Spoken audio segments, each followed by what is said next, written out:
Uz, cujo o nome era Jó, homem íntegro e reto, temente a Deus, que se desviava do mal. Nasceram-lhe 7 filhos e 3 filhas. Possuía 7.000 ovelhas, 3.000 camelos, 500 juntas de bois e 500 jumentas. Era também muito numeroso o pessoal ao seu serviço, de maneira que este homem era o maior de todos os do Oriente. Seus filhos iam às casas um dos outros e faziam banquetes, cada um por sua vez, e mandavam convidar as suas 3 irmãs, e comeram e beberam, a comerem e beberem com eles. Decorrido o turno de dias de seus banquetes, chamava Jó aos seus filhos e os santificava. Levantava-se de madrugada e oferecia holocaustos segundo o número de todos eles, pois dizia: talvez tenham pecado os meus filhos e blasfemado contra Deus em seu coração. Assim o fazia Jó continuamente. Num dia em que os filhos de Deus vieram apresentar-se perante o Senhor, veio também Satanás entre eles. "De onde vens?", perguntou o Senhor a Satanás. Satanás respondeu ao Senhor e disse: "De rodear a terra e passear por ela." Perguntou ainda o Senhor a Satanás: "Observaste o meu servo Jó? Porque ninguém há na terra semelhante a ele, homem íntegro e reto, temente a Deus e que se desvia do mal." Então respondeu Satanás ao Senhor: "Porventura, debalde, não teme a Deus? Acaso não o cercaste, concebe ele e a sua casa e tudo quanto tem? A obra das suas mãos abençoastes, e os seus bens se multiplicaram na terra." Amém, meus irmãos? E louvado seja Deus. Amigos, vamos bem devagarinho aqui, porque o assunto também é denso. Mas vamos lá, Jesus vai abençoar no final. Amados, o livro de Jó, juntamente com o livro de Jonas, ele é um dos livros mais combatidos na visão dos ateus e das atoas. O livro de Jó é um dos livros mais combatidos para aqueles que não acreditam na palavra de Deus. Assim como o livro de Jonas. Por quê?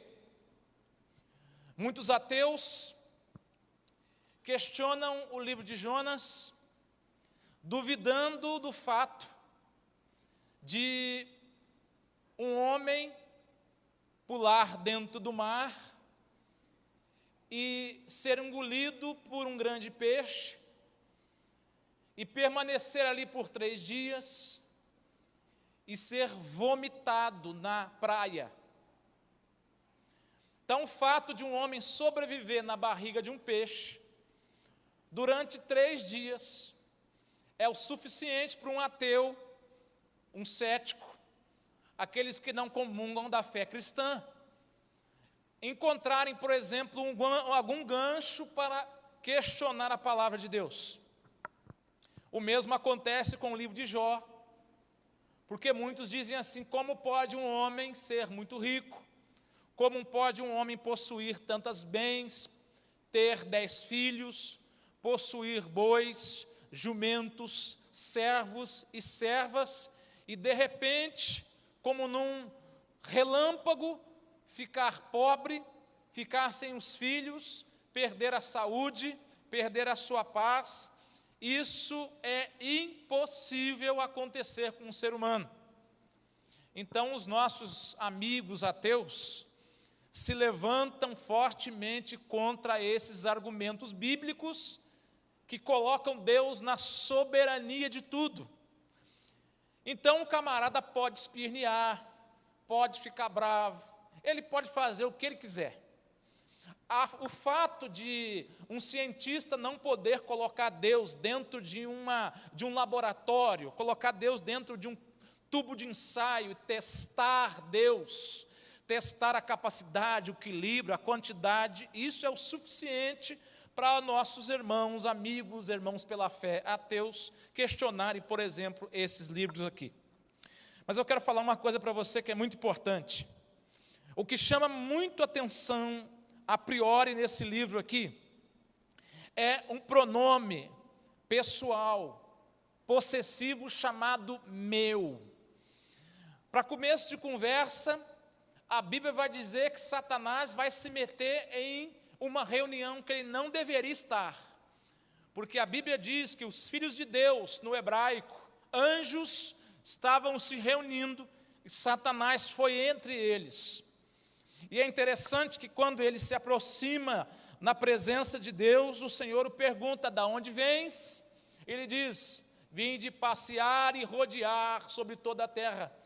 Aí Deus começa a dar a testemunho de um homem que é o nome da nossa leitura, da nossa meditação aqui essa noite.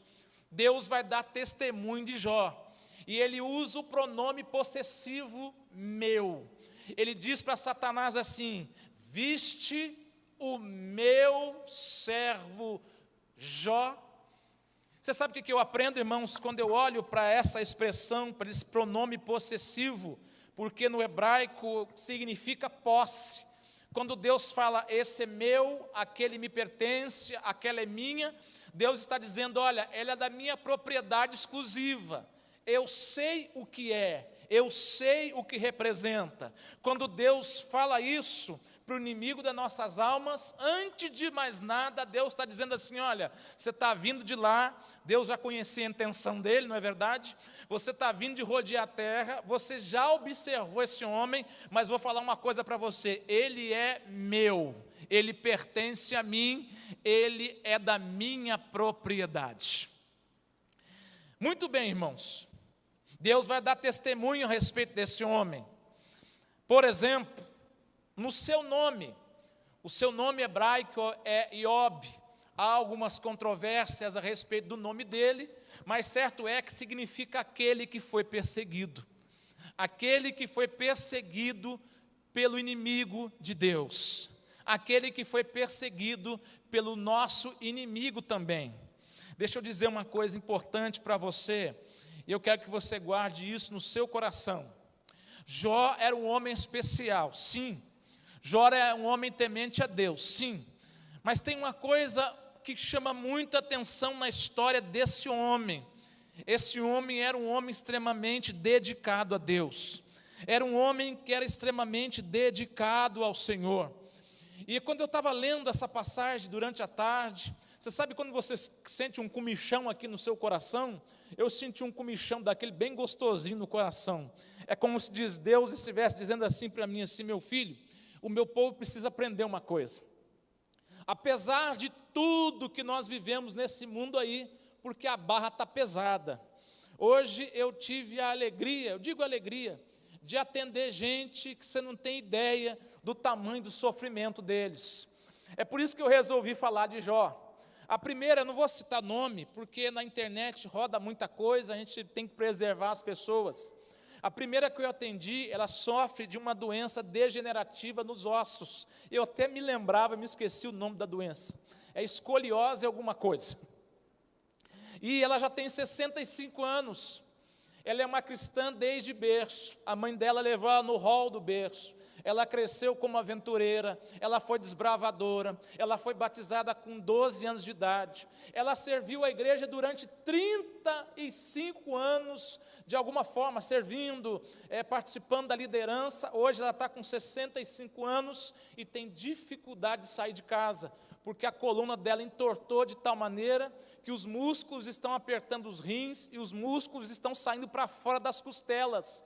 Ela diz que sente muita dor, que ela tem dificuldade de dormir, que ela tem dificuldade de cuidar da casa dela. E detalhe, por conta dessa enfermidade, ela não se casou, ela mora sozinha lá no Rio Grande do Sul.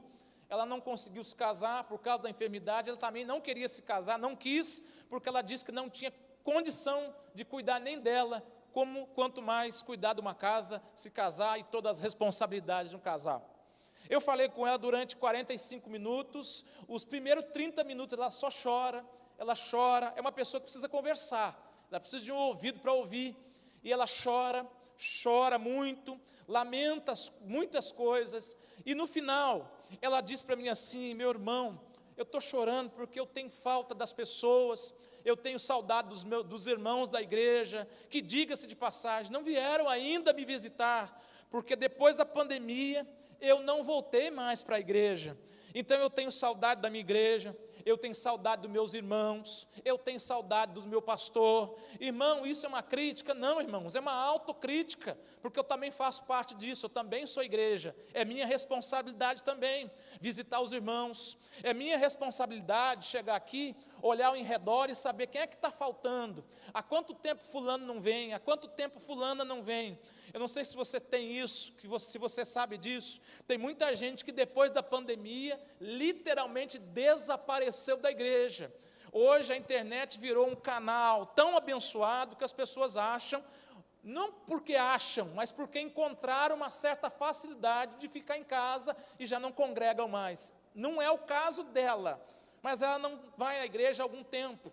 E ela chorou, nós conversamos, nós oramos juntos, ela agradeceu e ficou feliz da vida.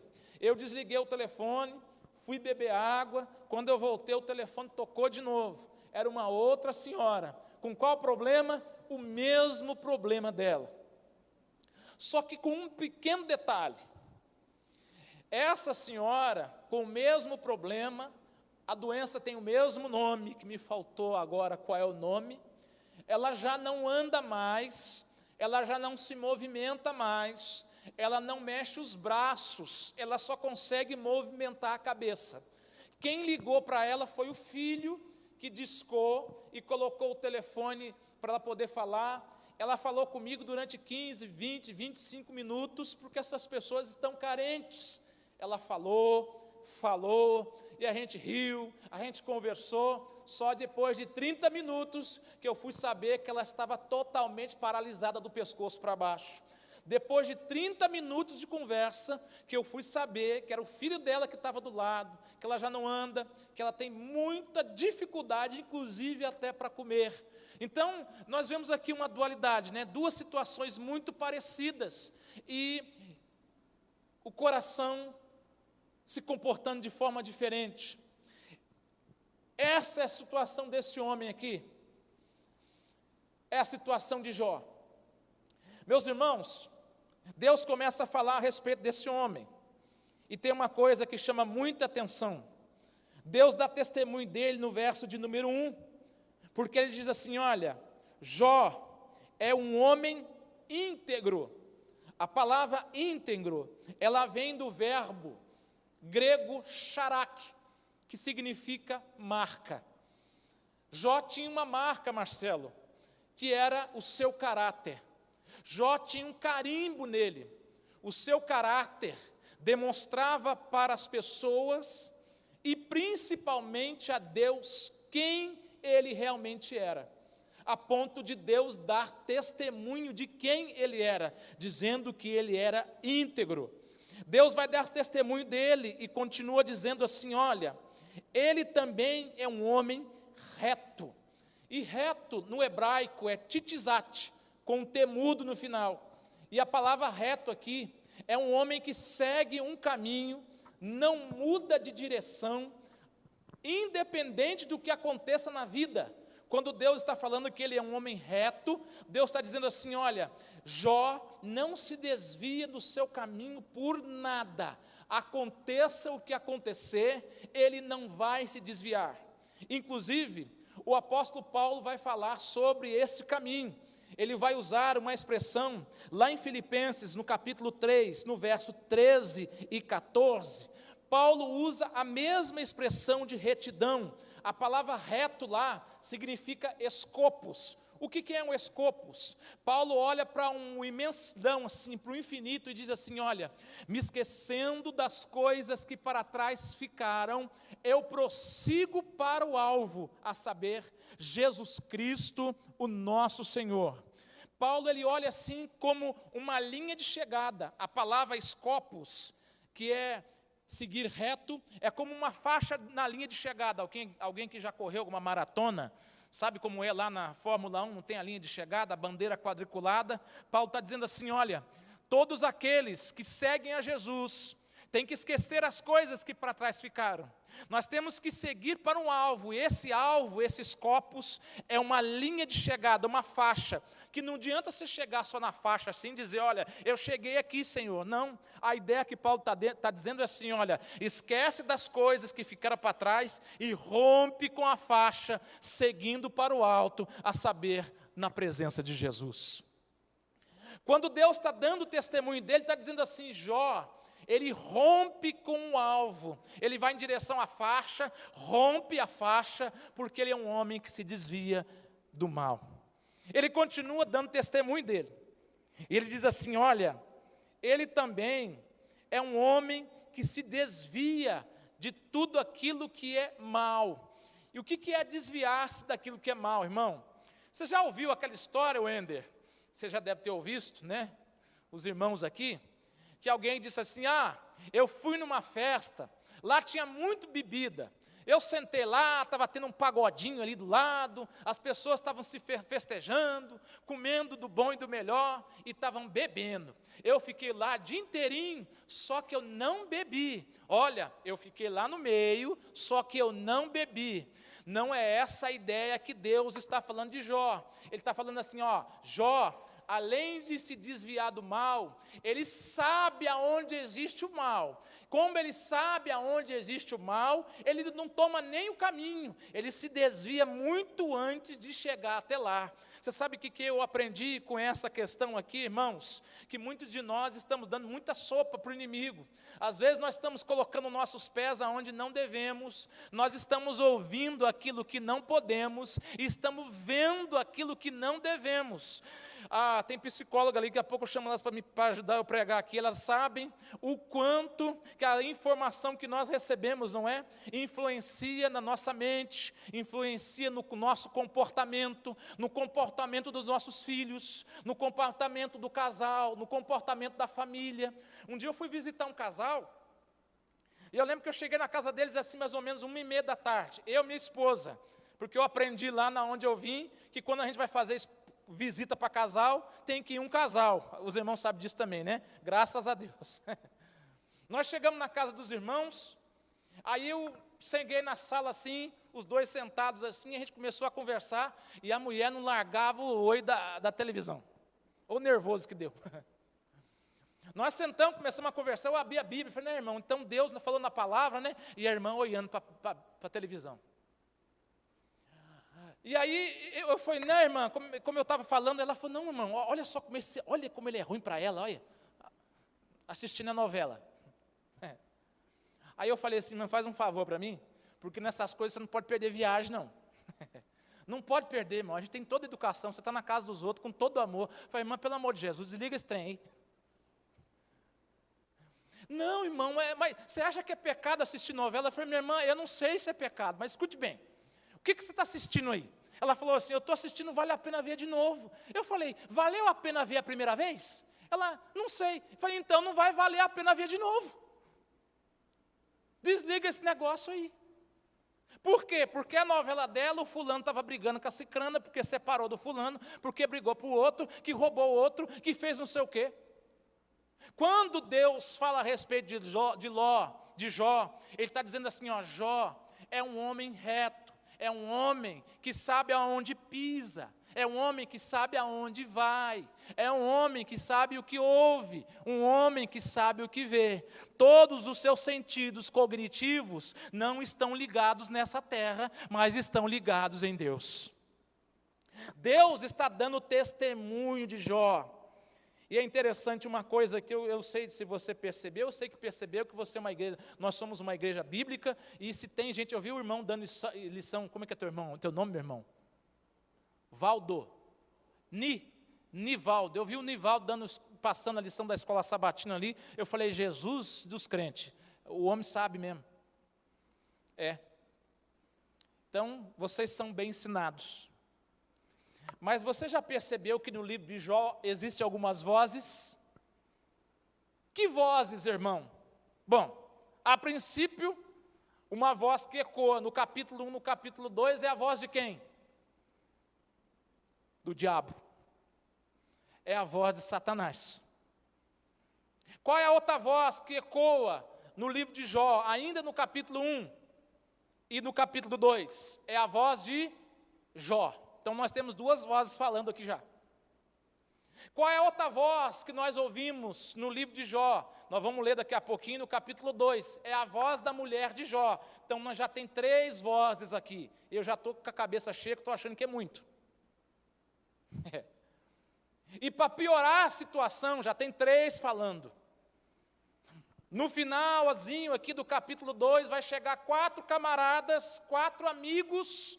E ter amigo igual isso aqui, não precisa ter inimigo também não. Vai chegar 4 amigos de Jó, que também vão falar, e vão falar bastante. Então, até aqui, você contou comigo, são 7 vozes falando até o capítulo 2. São 7 vozes. Satanás falando, Jó falando, a mulher dele falando, e os 4 amigos agora que estão presentes também vão falar. Só o que é que chama mais atenção aqui nesse livro, ainda que não cite diretamente o nome dele, é a voz de Deus. Deus é a primeira voz que vai falar, e Deus também será a última voz que vai falar aqui nesse livro. E o que se aprende para aplicar aqui para o nosso conhecimento essa noite, irmãos? Na nossa vida é assim, a gente escuta muitas vozes, é tanta gente falando na cabeça da gente que a gente fica doido, não fica, irmão? É tanta gente falando na nossa cabeça.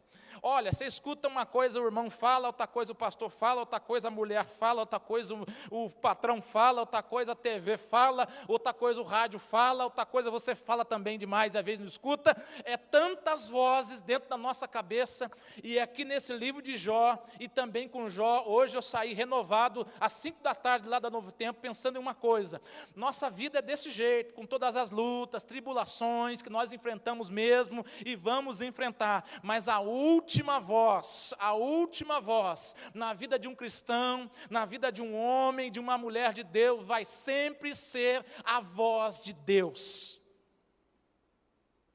Então tem uma voz aqui que vai falar, né?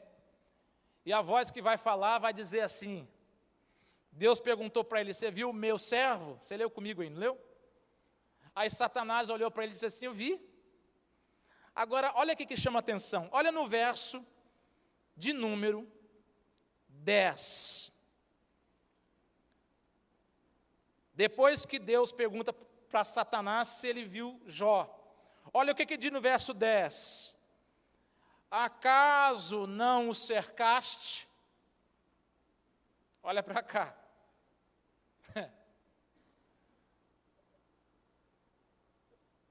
O inimigo diz assim, você está dando testemunho de Jó, que ele é reto, justo, se desvia do mal, é um homem íntegro.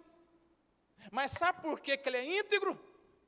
Porque você o cercaste de bens. Você deu tudo para ele.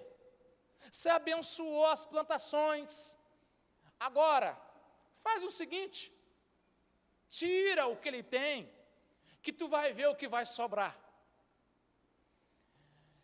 Quando eu leio esse texto aqui, sabe, irmão, vem umas coisas na minha cabeça, assim, parece um turbilhão, parece uma tempestade. Infelizmente, nós estamos vivendo um tempo, assim, de uma filosofia deísta, de um Deus que só dá as coisas para nós. Você pode ver, toda vez que a gente vai orar, a gente vem dizendo, vamos pedir para Deus aqui alguma coisa. Todos os dias, além, é claro que a gente agradece, Mas todas as vezes, ou quase todas as vezes que nós vamos orar, Marcelo, a gente vai pedir alguma coisa, porque a gente vive sempre aflito, nós vivemos sempre o coração em aflição. E o inimigo está dizendo assim, olha, você deu muita coisa para ele, você sempre deu coisas para ele, agora tira o que ele tem, se você vai ver se sobra alguma coisa para te adorar. Você sabe, meus irmãos, que nesses últimos tempos, dessa filosofia, desse Deus que só dá, tem muitas pessoas se achegando a Deus, se achegando a Jesus, se aproximando da igreja. Não estou dizendo que é o teu caso, e se for também, ouça aí que é Deus falando contigo. Não estou dizendo que é para você. Mas nós estamos vivendo um tempo assim que as pessoas se aproximam de Deus quando o pepino engrossa e a faca fica cega. Nós estamos vendo um tempo que as pessoas se aproximam de Deus quando, rapaz, a água agora bateu no pescoço. Mas quando Deus fala a respeito desse homem aqui, o inimigo está dizendo, você deu tudo, mas Deus conhece quem são seus servos. Tem alguém aqui que fez teologia? Alguém aqui, o Ender, né? Fez teologia. É mesmo, rapaz, você sabe tudo isso aí, tu sabe de onde? Eu tenho testemunho teu, estou achando que eu não sei quem tu não, eu conheço tuas obras, hein? Lá na teologia tem uns irmãos lá que eles são danados. O que eles fazem? Eles começam a inventar umas modas. Que moda é essa? Tem um que veio me perguntar assim, Marcelo, acabou a aula, ele vem assim, irmão, eu não concordo muito com essas coisas de teologia, porque parece que Deus não fala a língua dos homens. Eu olhei para ele e falei, agora que tu descobriu isso? Agora que você descobriu que Deus literalmente não fala a nossa língua mesmo, porque nós olhamos para a palavra na perspectiva do homem, Deus escreveu a Bíblia, os homens escreveram a Bíblia, inspirados por Deus, na perspectiva de salvação de Deus, e a nossa mente finita não alcança um Deus infinito. Aí ele olhou para mim assim e disse assim, sabe por que eu não entendo? Ele justamente falando de Jó, porque na minha opinião, Deus tinha que abençoar quem é fiel.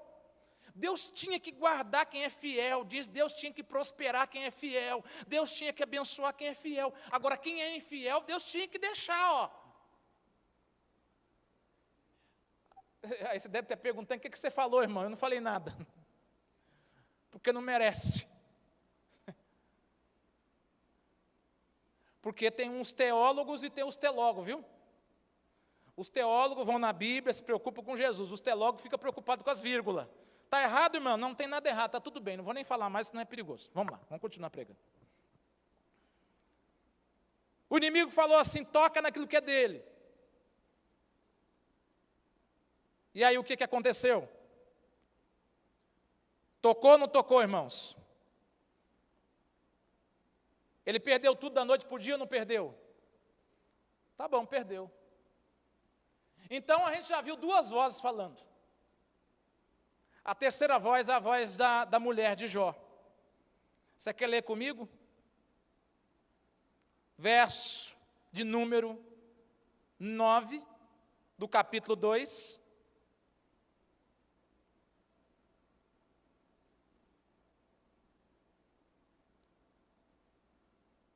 Achou? Então sua mulher lhe disse, conservas a tua integridade? É uma pergunta.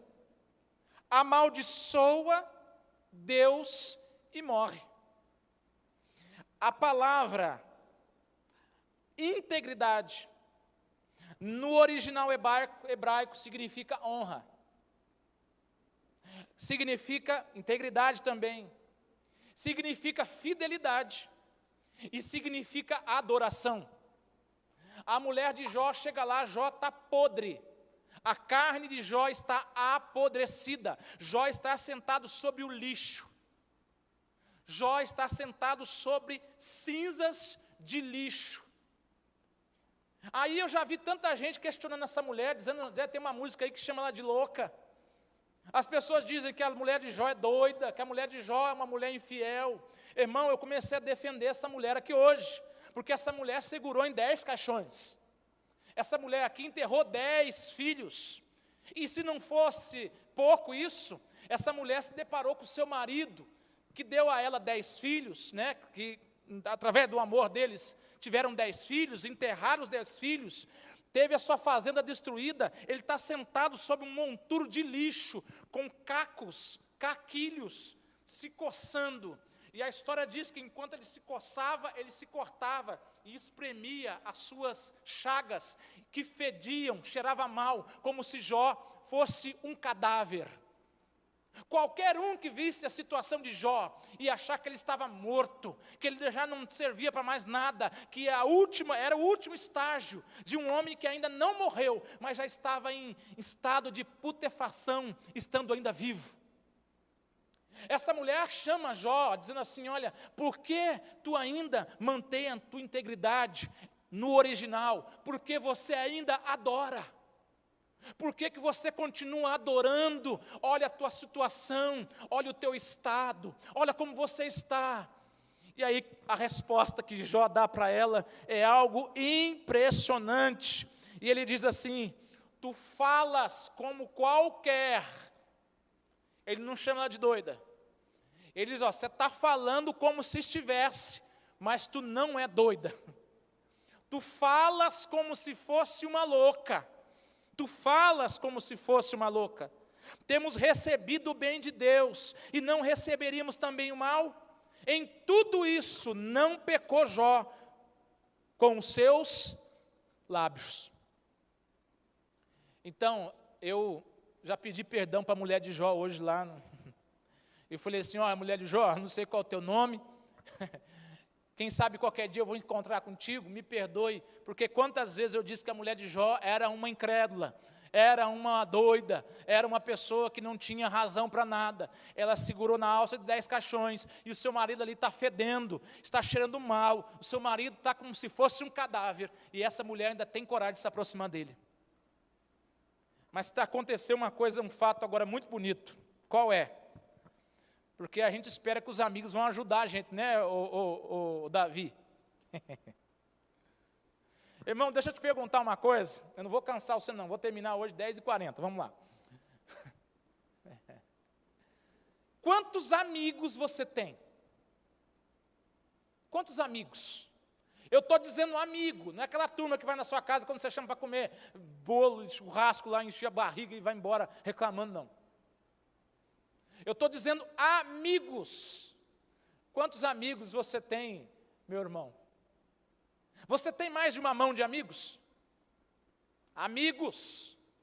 Eu posso afirmar para você que eu tenho 3 amigos. Tem muito amigo, Marcelo? Difícil, né? Se você tem mais de uma mão de amigos, você é um privilegiado. Você dê glória a Deus e mistura com aleluia, porque você é diferente. Porque eu só tenho 3. Jó tinha 4. E esses 4 agora se aproximam, a partir do verso 11, vão lá ficar junto com Jó. Eu vou encurtar a história aqui. A Bíblia vai dizer que eles chegam na presença de Jó. Jó está doente lá, moribundo, para morrer. Eles sentam na presença de Jó e ficam 7 dias olhando para a cara dele.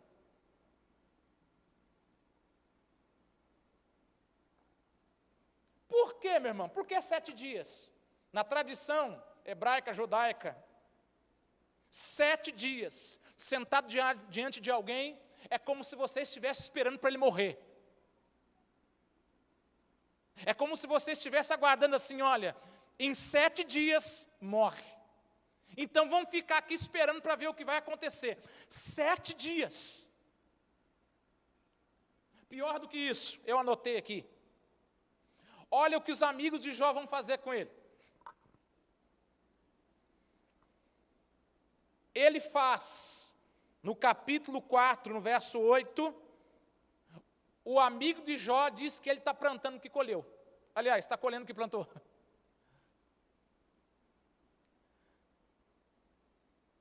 Bildade, em Jó 8, verso 6, ele diz que Jó não é puro o tanto ou o suficiente para estar na presença de Deus. Zofar, em Jó capítulo 4, verso 2, ele chama Jó de tagarela, dizendo, Jó, você fala demais. E o último, que é Eliú, Eliú é o mais novo deles. Eu não sei o que uma praga dessa está fazendo lá. Viu, irmãos? O mais novinho, eu não sei o que ele foi fazer lá. Ele foi perturbar a vida mesmo. E ele vai lá, no em Jó, capítulo 34. Ele diz assim, olha, Deus não precisa prestar contas para você. Então, quem tem amigos como esse aqui, irmão, não precisa de inimigo, não. Você sabe por quê? Porque eu aprendi uma coisa. E isso talvez não sirva para você, serve para alguma coisa, não serve para outra. Amigo não fala mal de amigo. Amigo defende o amigo. Amigo guarda o outro amigo. Vai mexer com o carioca lá para tu ver na minha frente. Vai. Amigo cuida do outro amigo. Lembra no jardim de Getsemane?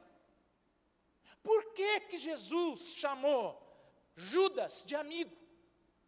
Para um judeu, amigo, para o judeu te chamar de amigo, se chegar um judeu aqui, sabe aqueles do quipazinho, da barbinha, com o cabelinho aqui, bem ortodoxo, primeiro que ele vai te olhar de cima a baixo um mês. Segundo, que ele vai passar mais 6 para puxar conversa com você. Depois vai passar mais 1 ano para confiar em você, a ponto de sentar do teu lado. Depois que ele sentar do teu lado, ele vai fazer amizade com você, ele vai falar do amor de Deus para você, você vai achar a história dele linda, vocês vão se tornar grandes amigos. Porque para um judeu chamar você de amigo, a ligação de amigo para judeu é o seguinte, amigo é aquele que guarda a sua alma. Amigo é aquele que te guarda independente da situação, isso é um amigo. Amigo é aquele que está com você, independente das situações, ele está sempre com você. Então, quando Jesus olha para Judas vindo assim, ele diz assim, por que me trai, amigo? Jesus estava dizendo assim, era para você estar me guardando, era para você estar cuidando de mim, era para você estar junto comigo. Você não precisava fazer isso. Os amigos de Jó estão lá. Um acusando ele de uma coisa, o outro acusando ele de outra, o outro acusando ele de outra coisa, o outro dizendo que ele fala demais, o outro dizendo que Deus não precisa prestar conta, o outro dizendo que ele estava assim porque merece, o outro dizendo assim, olha, Deus não precisa te dar satisfação de nada. Vou te perguntar de novo, quem tem amigo assim precisa de inimigo? Quem tem amigos assim precisa de inimigo, irmão? Mas Jó, a Bíblia diz, lá no Jó capítulo 42, acha lá, que nós vamos encerrar por aqui.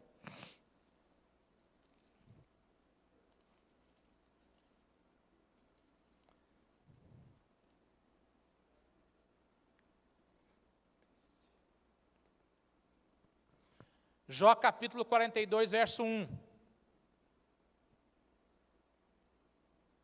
Então respondeu Jó ao Senhor, bem sei que tudo, a palavra podes aqui é assim, no original, bem sei que tu está no controle. Jó estava dizendo assim, eu sei que o Senhor está no controle desde sempre. O Senhor sempre esteve no controle de tudo. E o verso 10 vai dizer que mudou o Senhor da sorte de Jó, quando este orava pelos seus amigos. Para você refletir, para a gente encerrar. Irmão, nós somos chamados para ser diferentes mesmo. Nós somos chamados para ser diferentes. Eu lembro uma vez, eu estava na igreja, e não sei se alguém aqui cuida de salinha de criança, ou já cuidou. Eu comecei meu ministério fazendo cursinho para salinha de criança, e fiz o cursinho e fiquei na salinha de criança. As crianças saem de lá tudo felizes da vida, não sei porquê. Uma chegou assim, vocês brincaram na salinha? Não, o tio Cláudio abriu a Bíblia e começou a pregar para nós. Mas lá na salinha de criança eu aprendi uma coisa. Eu aprendi que você quer ganhar uma família para Deus? Quer ganhar uma família para Jesus? Quer? Agrada a criança. Não é, Wender? Na escola? Você quer que uma família que chega na igreja, você quer que ela se fixe aqui? Você quer que ela seja feliz aqui, que ela seja abençoada aqui? Trata os filhos dela bem. Vou dizer para você por quê. Tem uma família, Marcelo, que a gente orou para essa família 6 meses. E não era ação de gato, não, é oração. Orando, visitando, chamando, convidando, dando estudo bíblico. Aí esse povo foi para a igreja. 6 filhos. Era uma congregação inteira. Qual foi o problema, meu irmão? O problema é que um dia, essa família levou os tios, levou a avó, levou o amigo, levou o vizinho, levou todo mundo na igreja. Que coisa linda, você fica feliz, né? São os frutos do Espírito. A pessoa ouve a palavra, transmite a palavra e a igreja cresce. Deveria ser assim. Mas sempre tem um para estragar a festa. Aí eu estou na igreja assim, lá, o pregador está pregando, eu levantei minha cabeça assim, ó, eu olhei de lado, eu vi um diácono. E o que eu vou falar agora, com todo respeito, tá? Não é piada também não. Eu pensei comigo, isso não é um diácono, isso é o diacho. Eu levantei a cabeça assim e vi o diácono com o dedo assim, ó, com o dedo no nariz do menininho. E o menininho... Eu olhei aquilo e na hora me veio à mente assim, olha para o pai e para a mãe. Eu olhei para o pai e para a mãe. O pai e a mãe estavam assim, levanta ou não levanta, pega ou não pega, vou ou não vou. Adivinha o que aconteceu? A confusão estava armada. O povo já não é crente direito? Ou você pensa que todo mundo está, aleluia, está todo mundo... Irmão, é por isso que a gente tem que vigiar. Os amigos de Jó fizeram de tudo, falaram demais, mas não vigiou nas palavras. Então, meu irmão, vai para ti, vigia em nome de Jesus. Você estamos em um ambiente, numa batalha espiritual terrível. Nós estamos aqui numa luta, você não está vendo, a irmã White falou, se possível fosse, nós vemos o ambiente espiritual. Agora, o que está acontecendo, a gente ficava desesperado, porque são anjos e os inimigos se degladiando em uma batalha cósmica terrível, batalha espiritual. Nós estamos vivendo um grande conflito. Terminou o culto, a família nunca mais voltou para a igreja, nunca mais quiseram nem papo, nem comigo, que não fiz nada. Depois eu encontrei com a turma lá e me disseram assim, nunca mais voltaremos nessa igreja. Falei, irmão, não quis mais papo. Muito cuidado. Trazer alguém para a igreja é difícil, irmão. É difícil é difícil ou não é difícil? Eu fui 5 anos vendo Novo Tempo, brigando com todo mundo, não foi, Flávio? Não queria saber de nada, entrei na igreja, feliz sábado, eu falei, não sei o que é isso, foi uma luta danada. Foi uma luta danada. Aí a minha filha fica doente, a minha irmã é atropelada, aquela confusão toda, e eu pensando, estou no lugar errado, vou voltar para trás. Graças a Jesus, que Ele teve misericórdia da minha vida. Mas é muito difícil alguém se converter, é muito difícil. Então, quando alguém entrar, pelo amor de Jesus Cristo de Nazaré, tenha muito cuidado, é um bebê espiritual. Cuida das pessoas, ame as pessoas, tenha cuidado com as suas palavras, com as suas atitudes, tenha cuidado. Vou contar outra que agora eu acabo mesmo. Estou lá na igreja, feliz da vida, cantando, louvando a Deus, do mesmo jeito, gente nova, ser feliz da vida, Deus está fazendo a obra. Daqui a pouco chega um diácono no meu ouvido e fala assim, irmão, o que foi? Você pode ir lá no estacionamento? Eu falei, por quê? Porque tem 2 irmãos brigando lá. Eu falei, pelo amor de Deus.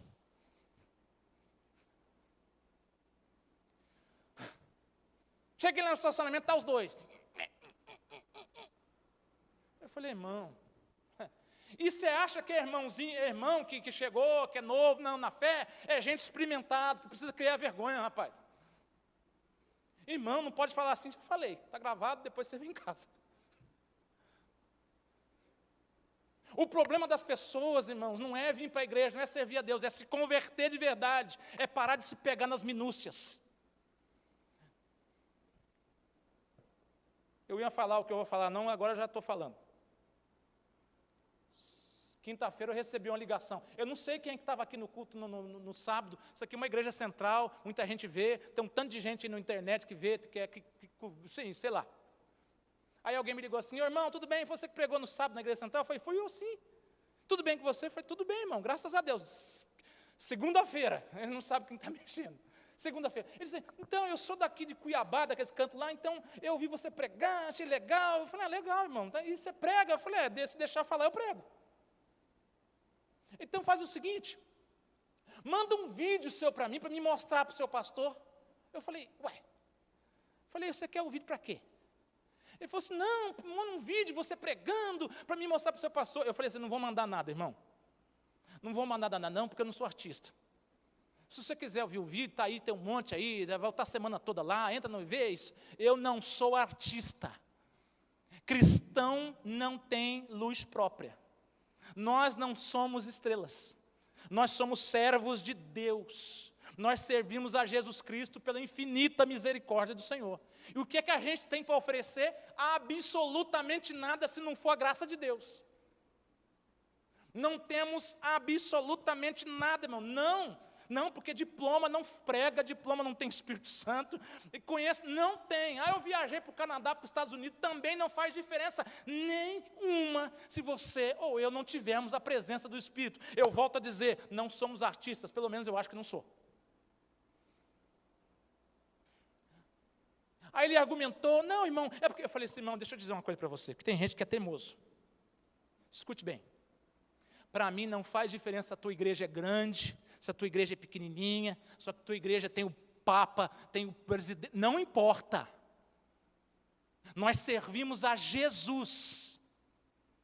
E se tiver que pregar para 2, é o mesmo jeito. E se tiver com 1 milhão, também está tudo certo. O que você está querendo dizer com isso, irmão? Eu estou querendo dizer para você que a gente tem que servir a Deus. Jó é um exemplo, embora a gente entenda a vida dele de forma rasa. A gente olha para Jó, mas Jó sofreu, depois Deus restituiu. Então, não, os filhos continuaram enterrados. Ele continuou carregando as marcas pelo resto da vida, até a sua morte. Sabe Deus quanto tempo viveu? Então eu convido você aqui essa noite para ficar de pé, por favor, e não briga comigo, não. Eu vou encerrar. E eu ouvi uma correria danada que eu esqueci minha Bíblia lá em casa. Eu cheguei aqui, voltei lá no Esperança para buscar minha Bíblia. Bíbliazinha.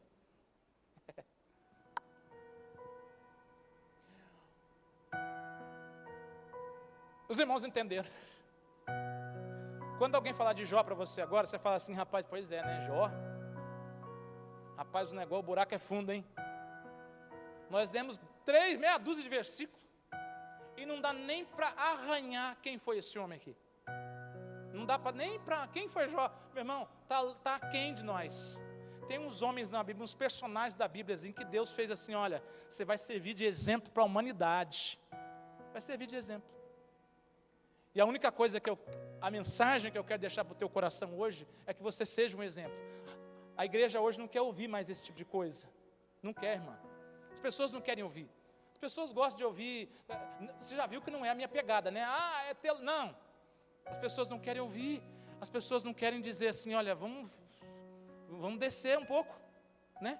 Vamos baixar um pouco a guarda. Não querem. A gente quer sempre andar com a guarda alta. Não mexe comigo, não me toca, não vem para cá. Eu cuido da minha vida, você cuida da sua. É assim que a Bíblia ensina? Então a gente está devendo. Vem aqui que a gente vai terminar orando junto, como a gente está fazendo todos os dias. Se você sentir, é claro, vou te forçar a vir aqui. Nós estamos numa semana de oração. É cansativo. O pastor Maurício vai me matar depois. É cansativo. É cansativo. Não cansa? Não cansa, meu irmão. Vamos ser sinceros. Né? É cansativo, desgasta, é desgastante, mas é recompensador. É recompensador quando eu olho, por exemplo, ali, a Simone ali, eu vejo a Nilvânia, eu vejo o Davi, eu vejo ali o Wender saiu junto comigo hoje do trabalho lá, eu falei, Wender, você está crente mesmo, hein, rapaz? Né? O Flávio que está vindo comigo, né? O irmão também é ancião aqui, o irmão